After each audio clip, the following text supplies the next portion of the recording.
Oh. Wait till you have Okay. that through. Is it time? Yeah. Amber says, Yeah. get going. My water bottle. Oh, yeah, sure.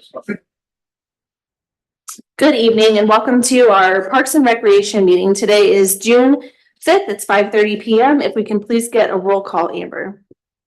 Mrs. Cooper? Here. Mr. Neff? Here. Mr. Martin? Here. All present. Thank you. If we could please get a motion on the minutes from May 1st. I was not at that meeting, but I did read over the minutes and we now know that if you're missing, you can still vote. So I'm not going to make the motion, but I I'll will. make the motion to approve. Okay, thank you. Second. Motion by Dave, seconded by Murray. Discussion. Roll call. Mr. Martin? Yes. Mr. Neff? Yes. Mrs. Cooper? Yes. 3 yeas. Are there any visitors that would like to speak with the board? Speak now or forever hold your peace. Okay. We're going to probably be bringing up Mrs. Crawford anyway, because we're going to move right into the 4th of July. And I was looking through both of the Civic and the Chambers applications are in the OneDrive. If you've had a chance to look them over. Mr. Hennessy, and I know I've asked this question before, but I forget what you've said. Is there an option online for them to fill out these applications, or do they have to print it and handwrite it out? I don't know if we've ever, This time, there's not an option for them to do it online. Okay. It's something that you have to request and then I'll send it to you. No, but it might be online too. I can put it online, so if they need to go print it out, but it might be a little too in-depth for an online form for our platform that we have now. Okay. If our platform increases, then I'd like to encourage that because I'm having a hard time with the handwriting. Unlike Mrs. Crawford's personality, her handwriting is very loopy. Very loopy. I think we do have a Word version of The it. Word version. Yeah, so there is an option for them to type in a word, but Okay. And then civics too. I was like, wow, what am I reading here? This is like reading a prescription back in the day when they wrote prescriptions. Okay, What about classes? I am over 40 now, so it's probably coming soon. Is it safe to assume when it says dates of the event, does it mean 2024? It just says July 4th. Yeah, I think it's safe to assume it's 2020. Okay, so let's start with the chamber, since that's the first one that we have here. Mrs. yeah, Crawford. and please maybe come if I forward. could, as Ms. Crawford is going to the microphone. So again, this is a little bit different order. We do like to take it to the events committee first, but Right. based on the submission. So whatever the Parks Committee determines, we'll be able to pass that on to the events committee. Okay, thank you. Go ahead. Yeah. It's Crawford, people in the Chamber of Commerce, not quite sure how to take the comment. Just if your personality is not loopy, I know. But my writing good. it's loopy. Read it. I can read it. Thanks. I had no issue. Thanks. I'm the chair here. Okay, Madam Chair. So pretty much requesting the same thing that we have been for years. The majority of it is outlined in the application. I added a couple of notes where there was not a question addressing certain items. For example, on page 3, I made a note that we would need the square side of Granville parking spaces closed on July 3rd. We would also like to have the snow fencing again to block up the quadrant for the kids zone. I didn't put it in my application, but in my previous notes, I forgot to ask for use of the gator. And then the only other thing is a dumpster. We used to have that. Yes, That's that's already contracted. been ordered and Oh, Okay, okay. okay, good, thank you. I think everything else is outlined in the application, so if you have questions. And I saw in here about your porta potties coming in. How many food trucks are gonna be here this year? I have 7.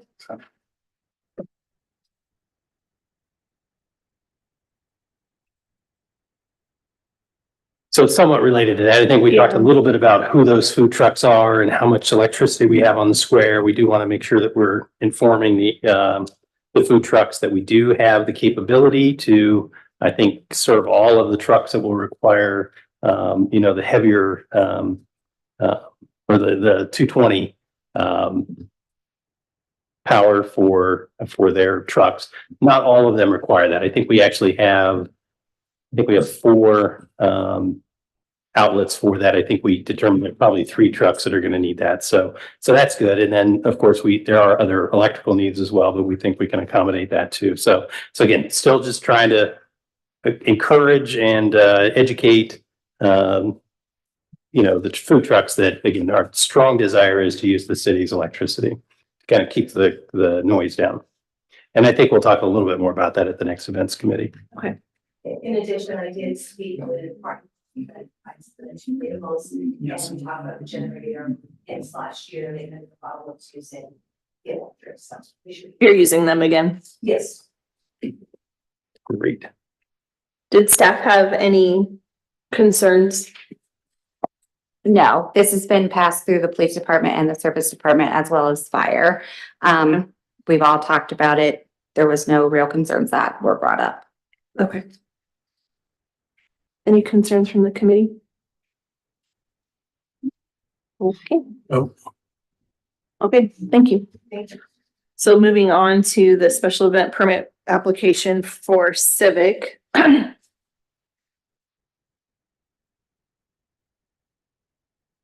I like how it says, will normal operations of neighborhood residents or businesses be affected by this? If yes, please describe. And she has streets.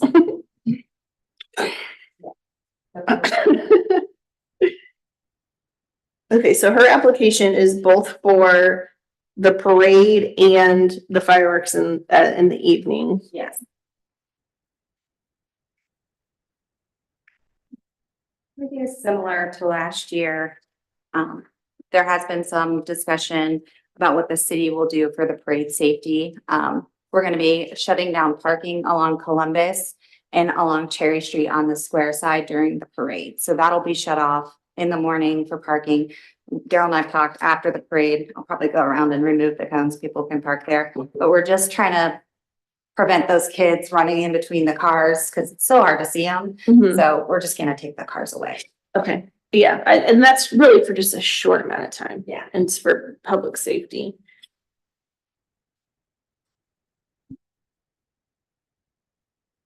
So that's something new that we're gonna try. Yeah. Daryl, have we been in contact with Joey Thomas about having some? Yes. Okay, Mhm. I know that's what our working committee was discussing, so it's probably about that time.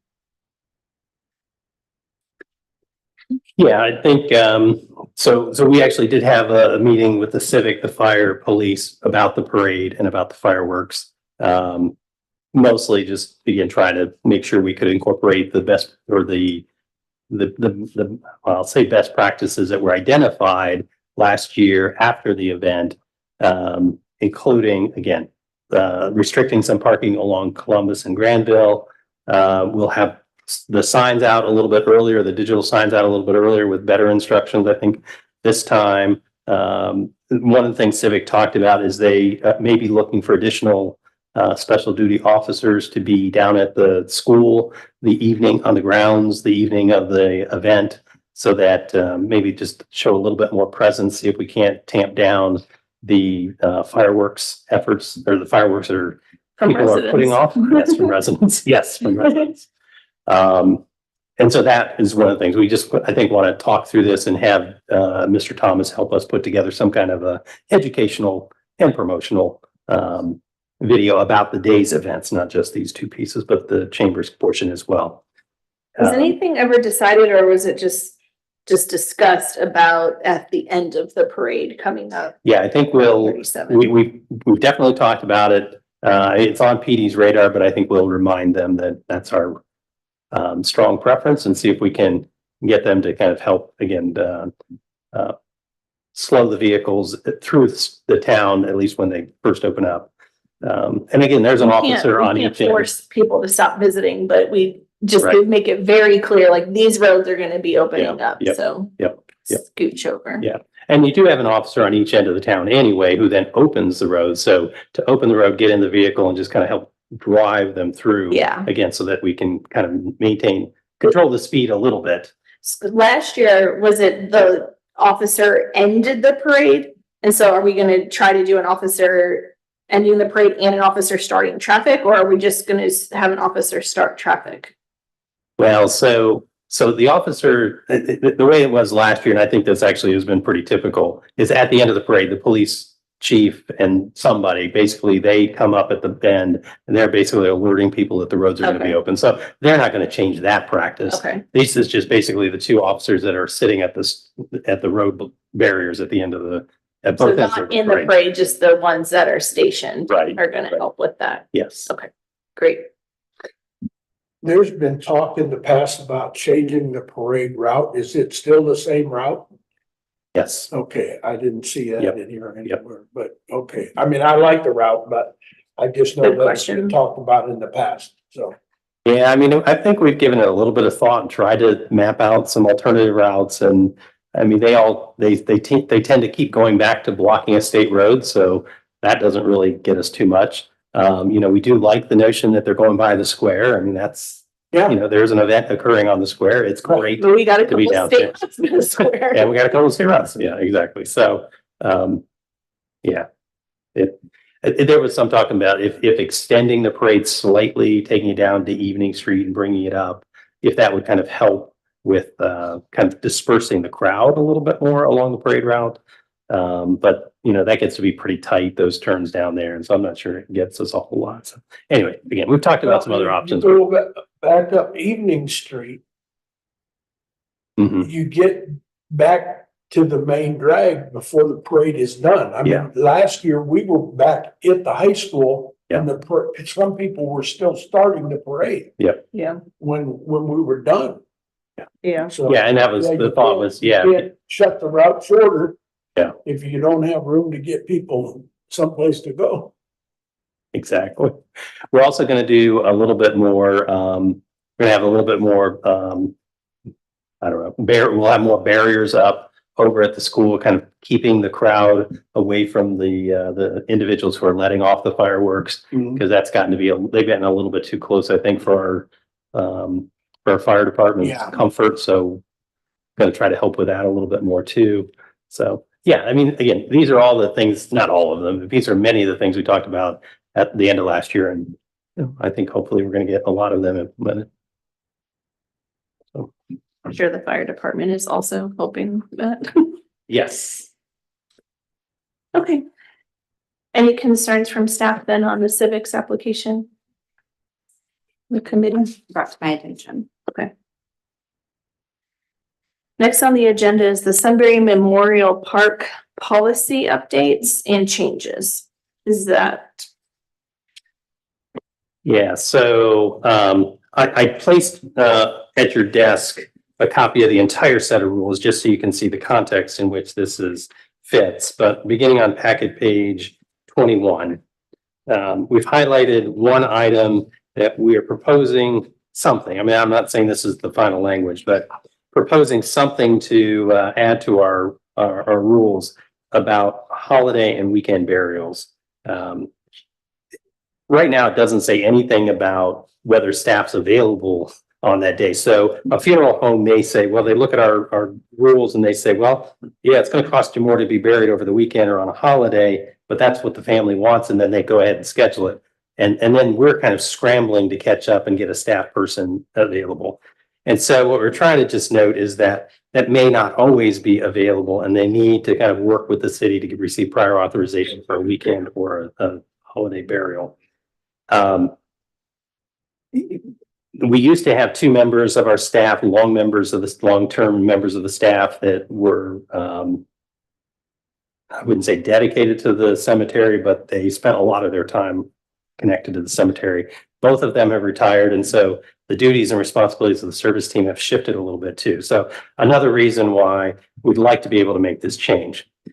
The reason that it's in front of you is that the city's codified ordinances basically say city staff can make adjustments to the rules as it relates to fees mostly the foundation fees, because those kind of bounce around a little bit based upon the contractor.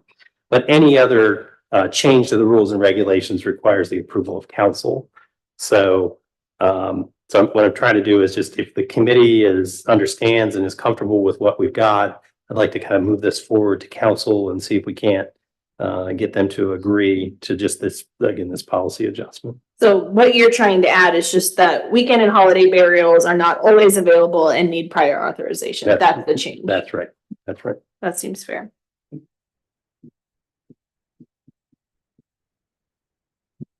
We've mostly been able to accommodate the funeral homes, but it has been a challenge a couple And of then does times. that go with the second pamphlet that we have on our desk? Yeah, this is just what you see in the packet is just one page. It's the back page of the document. All I wanted to is give you the whole document so you can see all the rules and regulations and just know that it's, it's a single sentence to be added to the last page of the document. I would like to see, I don't know if this isn't what you're asking, but I would like to see in that first paragraph at the second to bottom line where it says he will bring the matter to the attention of the mayor. I'd like to see he changed to they or some sort of gender neutral pronoun. Yeah, that is actually exact language from the codified ordinance. So, which we can change. The rules and regulations don't have to mimic, but there's a lot in here that's exactly out of the rules. I think we can easily make that adjustment. Okay. Other than that, I don't have any problem with what you're Because in asking. fact, our current cemetery clerk is not a he. Well, then all the more reason. In fact, our last few have not been, come to think of it, so. When I was the temporary village administrator for Gambier, they have an area up there it's not part of their regular cemetery, but they have an area in one of the state parks up there that is identified as a place where people can be buried without being embalmed. And they're buried in a pine box, and they have clothes that are biodegradable so that their body goes actually back to dust and becomes part of the earth again, rather than putting these big metal boxes and all this chemicals in the ground. Is that something that's addressed anywhere in our regulations? It's not. I mean, we can look into that a little bit more. I do know that the current cemetery clerk has indicated to me, I think these are called green burials or something like that. That, yeah, there are these new burial procedures that we have not adopted at our cemetery. I mean, we could certainly look into that a little bit more and see how that would work, what the implications of that are. I mean, we do have that last section on the end where we've tried to limit the burials over there. We do have one in that section, but maybe if it's kind of mostly that use, maybe Yeah. that's a way to think about it. So yeah, we'll do the research on that and see what that looks like. Now, this place I'm talking about, they don't allow people, they can put a wooden cross or something like that, but they can't put a stone that's Okay. gonna last forever or anything like that. Okay. It's to let the earth Totally go different. back to being the earth. Yeah, rules and stuff for that. Oh, thanks for bringing that up. I'm gonna look into that myself. Okay. Okay. All right. BWI Trail. Mr. Whited, is that you? That is me. I was looking through your presentation on OneDrive and I was like, this has got to be a CT presentation. I didn't know it got on there. It's good.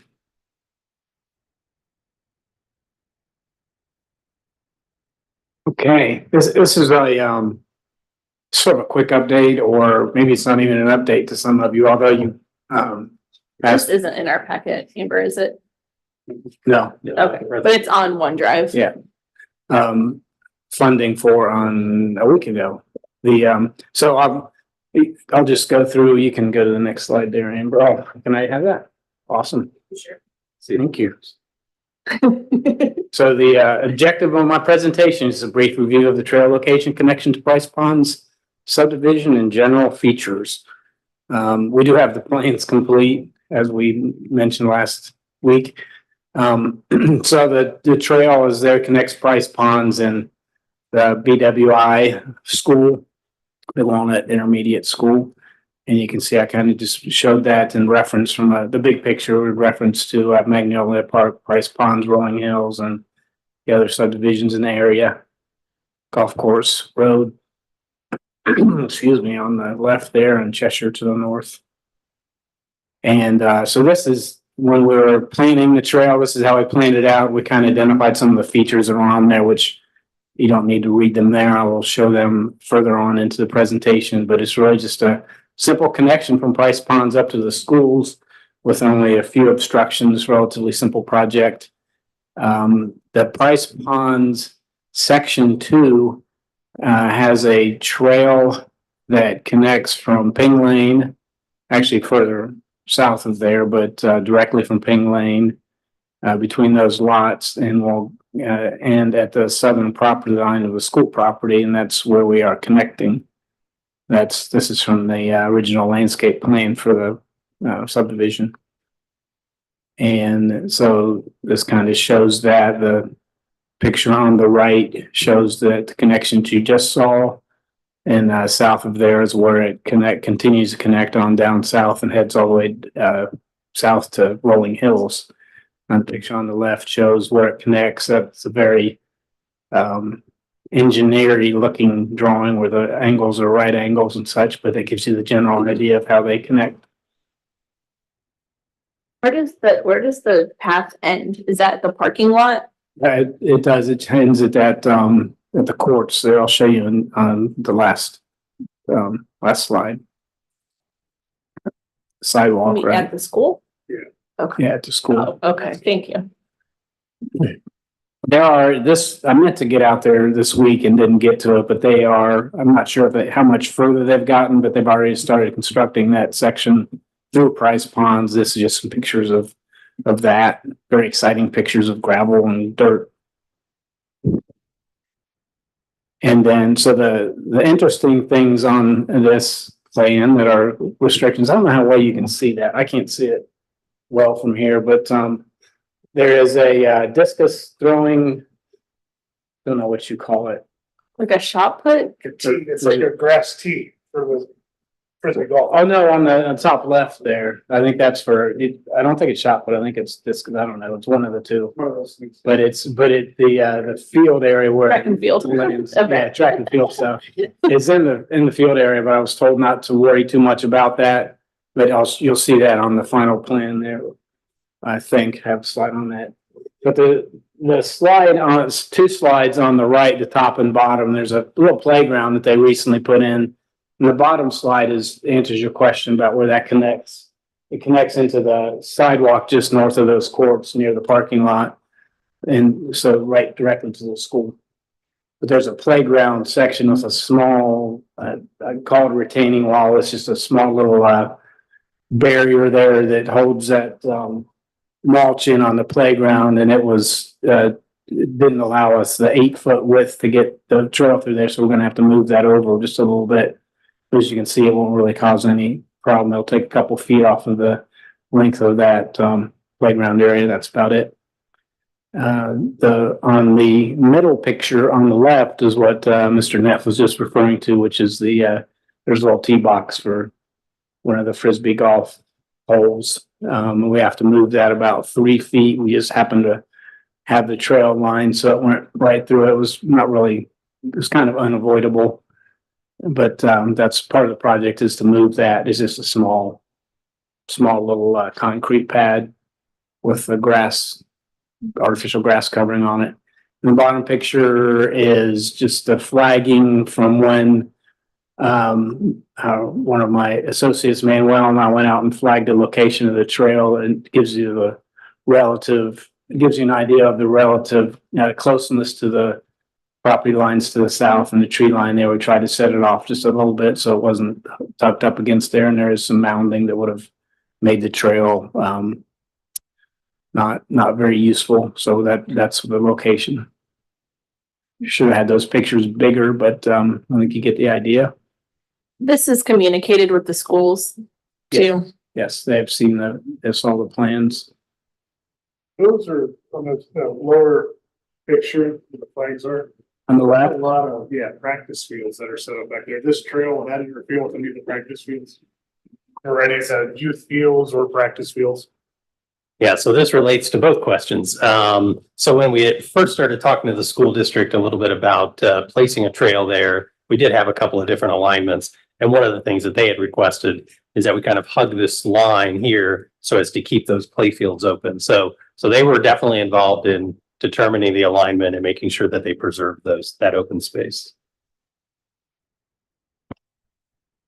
so these are from the actual finished construction plans.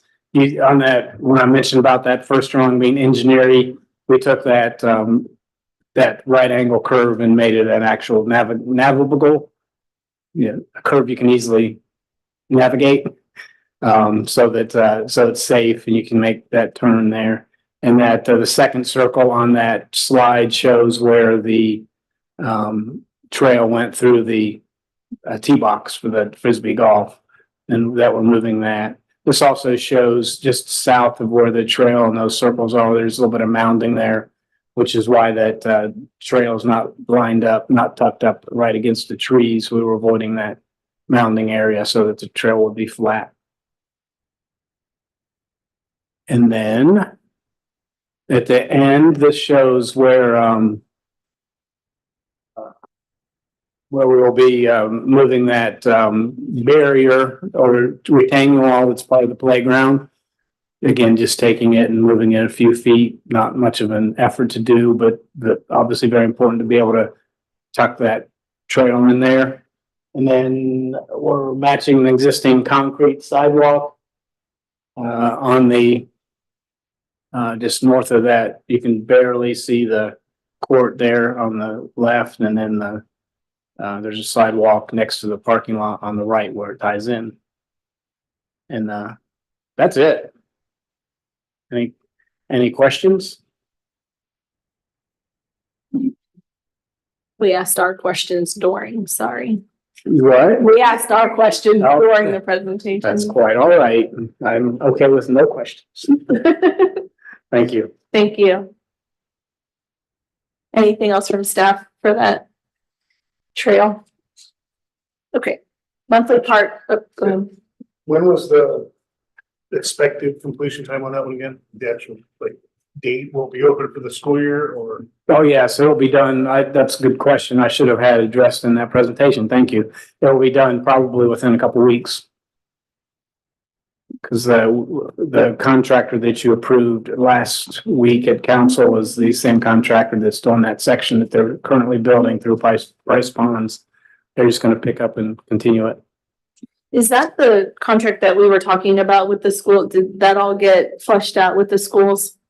So I've reached out to the facilities director at the school district, and I've sent him updated numbers. It's not completely resolved yet, but I think we've agreed, and I spoke to the mayor about this.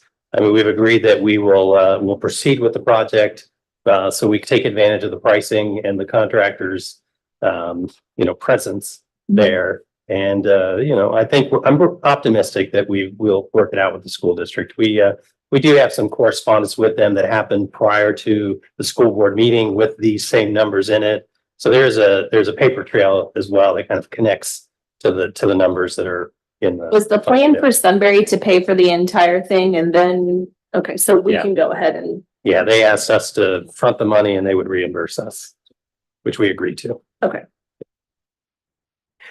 Okay, monthly park updates. Alyssa, is this you? It is, but actually, if I could just jump back in, I did have 2 more pages on policy changes that I didn't cover, and I apologize for that. So So we're gonna pages, go back to yeah. Memorial Park yeah, policy. and this is more of an administrative change. I think I really just want to alert you to. So back at pages 22 and 23, so we got so excited about the trail, it's okay. What we're trying to do here is just document the instructions for selecting a burial site for the interment. Right now, it's mostly a verbal communication between the funeral home and our staff. And then we send an email over to the service team with the location. But I think we've discovered that there can be errors in that translation. And so we're just trying to, I think, create more of a documented process from the funeral home that the family has signed off on and says, yes, that's the plot we own, that's the plot we want, that's the location that we want. So like I said, I think this is more administrative than anything else, but I did just want to share that with you, that this will be a different practice than we've been doing in the past. So the funeral home will discuss with the family, and when they're on the same page, they'll Yes. send a paper over. Yes, So you over have to us. Yes. documentation, not Yes. just word of mouth. Right, That's exactly. this page 23, what they will send over. Yes, exactly. So, and you know, they don't always know, the family doesn't always know the location. I mean, I get that. And what they know is that they've got plots, they're not sure where they are.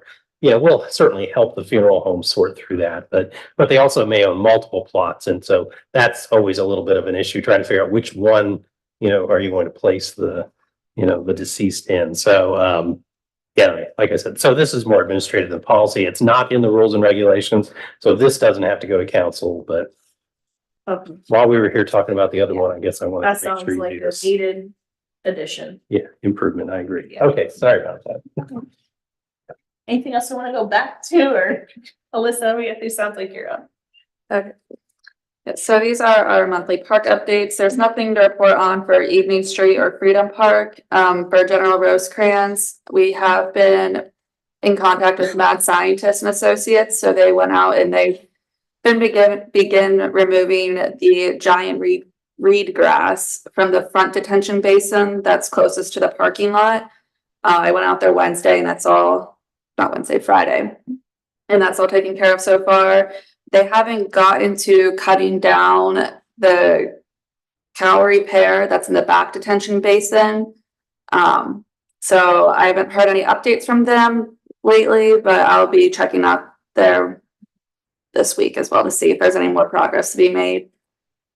So this committee, I think, may remember, we had a little bit of a discussion a few months ago about the work that Aaron Noblet had done at GRE in the Legacy Woods, trying to get rid of the invasive species. So that conversation prompted, you know, this conversation with Aaron about, you know, going back, making sure that we didn't, you know, lose any ground in terms of the work that had been done. That's when he identified, hey, there's some that's creeping over into these detention basins. Let's get those cleaned up. So that's kind of how we got to this point. And then Aaron Noblet also completed a follow-up herbicide application to the invasive species removal that he had done in 2022, and that was within the wooded portion of the park. J.R. Smith Park, the field work for the site survey is completed and the draft is almost completed. They have not done the geotech work yet, but they will update us when that gets done. Old Orchard Park. So their service team was able to get a lawnmower back there and then mow the additional path, and they did a really good job. There's photos on the next page in the packet. I have another walkthrough with our services department supervisor to get mowing the other side of the path.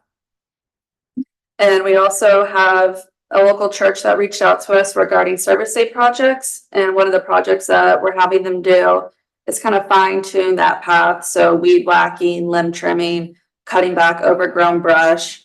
So once this is completed, we'll be able to have a nice clear path, and then we can kind of start brainstorming on next steps and where we want to see for the future of that park. And we did get samples of the apple trees to try to determine the age of them.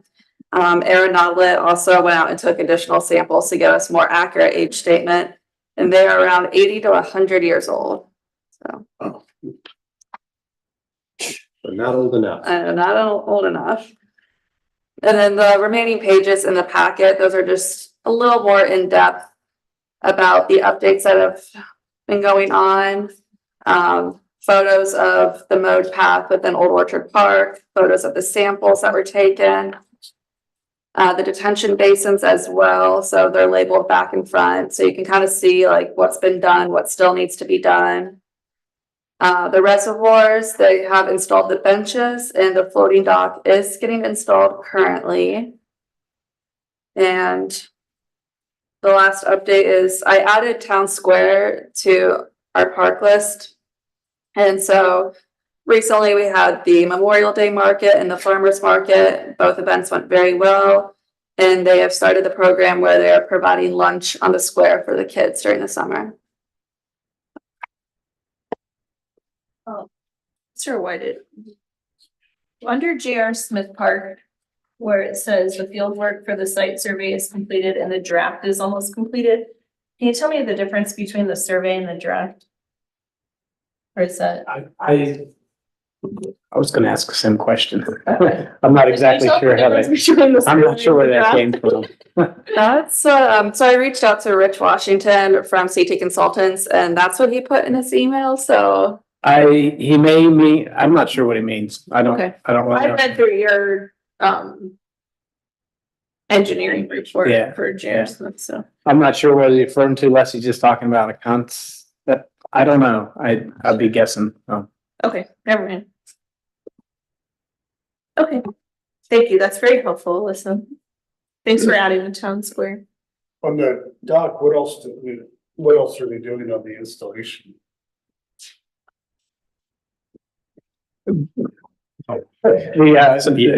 Yeah, beside the plank. So the dock is sitting in there, but there's no way to access it safely at the moment. So there, if you look at the image, there is a, what do you call it, an abutment?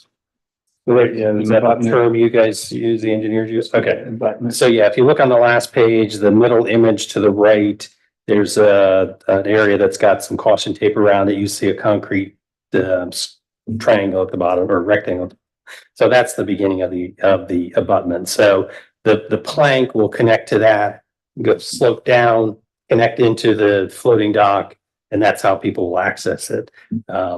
Right now, the angle is too steep because of the depth of the reservoir, the lack of. or the lack of depth of the reservoir. Exactly. Rain today. It did rain today. I said before the meeting, there you go. Great for rain. I That was was a thinking good that thing. too, because it was pouring, and I was like, baseball's canceled, but the reservoir is benefiting. There you go. Those, a dock that, or what you call it, ramp that goes down to the Mhm. dock will have railing on it as well, and there's some railing to put around the deck, so there's what you see sitting there is just kind of like floating on the water at a level much lower than it needs to be able to be. So once the constructed. water rises and the dock will rise, then there'll be less ground and we can. Right, less slope. Yeah, less slope, absolutely. So, Sure. I mean, right now we are looking into the option of trying to equalize out the water levels and see if that gets us what we need in terms of the height so that they can get it fully completed. Don't have a complete answer to that yet, but we're studying that right now. How many benches did you say we have over there? You know how many benches are at the, These are nice. that is nice. I think there's just two, isn't there, or is there more than that? We didn't walk around the entire perimeter, but we noticed two at least. Yeah, it might have been two. I think we might have had more in there originally. We did. We had But to- before we budget started this constraint. project, there weren't any up there, right? No, No, there wasn't really anywhere to sit, so that's nice. Well, is this in the back reservoir or the front? which, I don't think it was front and back. I think the I'm left and bench right. you mean? The dock. The dock's on the one further, the one to the, I guess, Because if you're facing both of the left. facing both, it's the one to the right, the one to the Okay. east. Is it has that- it technically like reservoir 2 or That something? is reservoir number Okay. 2, and the reason that's done that way is because we built that long asphalt ramp up to it with ADA accessibility. We couldn't really do that to reservoir number 1. We did design an observation dock for reservoir 1, but it's not ADA accessible as this one is. You've been up there? You've been to the reservoir? Well, I've dropped off and picked up, the dairy house. He's not sneaking on that floating dock, is he? Well, I'd love to come back up and ask a question and say something. Please. So I didn't think of it before because I was focused on the 4th of July, but I would love to say, way to go, Sunbury. There's parking, it's just, it's nice to see the improvements as they're, happening, and I'm really happy that you guys have done this and excited for what it means for our fishermen. I'm curious though, I heard you say caution tape. So are you saying that they're not allowed on these floating docks? Well, I was referencing the caution tape that's around the concrete in the image. Oh, There's not caution tape around we would encourage you not to be on the floating dock until it's fully assembled. Yeah. Yeah, that's a good. We were talking a little bit, we are doing a walkthrough on Monday with the contractor as well. So yeah, we'll get something out there soon. Yes. Well, it sounds like it's not safe to get down there. Right. Okay. Thank you. Anything else from staff for the parks? It's raining again. Water in the My poor reservoir. son, he got a brand new baseball bat and he had a game tonight and it got canceled. Anything from the committee? I have a question that I'm not very technical, but on this neighborhood website that people are asking questions all the time. Usually they're unrelated, but they think they're related. But this one was a good question. It wanted to know, was it possible for Sunbury to put a Johnny on the spot next to one of the break areas along the trail going to town? And is that something we've considered doing or are considering doing? So just make sure I'm clear on one of the break areas, meaning like where the trail The ends, trail, kind of just, there's wide spots where people can stop and take a break and yeah, just relax for a little bit, but there's no Johnny on the spots there or anything. yeah. And so this guy referred to the fact that people were walking off into the weeds and doing what they needed to do. And is that something we can address? Well, I would say this, and one of the things we have tried to promote, although with the municipal building being closed, it obviously doesn't work as well. We have said to riders that there's a public restroom available at the municipal building and have tried to, and people have used that. And I think we probably want to maybe stay with that approach as opposed to too many more Johnny on the spots Yeah. out there. Because just, those tend to have, I mean, they're used for lots of reasons, right? And so hopefully mostly good, but for lots of reasons. So anyway, but maybe we can just kind of, like I said, promote the municipal building as a place where people could, if they're on the trail. Well, that's a stop great and get their answer. I restroom. just, I didn't know if it had been discussed by anybody as far as what to do in future. Yeah. And once some of the park stuff gets done, and there'll be places at the parks to use restrooms, and Right. so as things are progressing, but it was brought up and I thought I'd ask about it. So, I would also say, Mr. Martin, that try to discourage heavy trucks from being on those trails because they're not designed for that and it can break them down. And they tend to deliver those with heavy-ish trucks. So I discourage that as well. Don't really want the truck delivery to be driving down the trail, and I doubt anybody must be yeah. doing it. So, Good question. Thanks for bringing it up. Okay. I will make a motion to adjourn. Second. Discussion. Roll call. Mrs. Cooper? Yes. Mr. Neff? Yes. Mr. Martin? Yes. 3 yeas.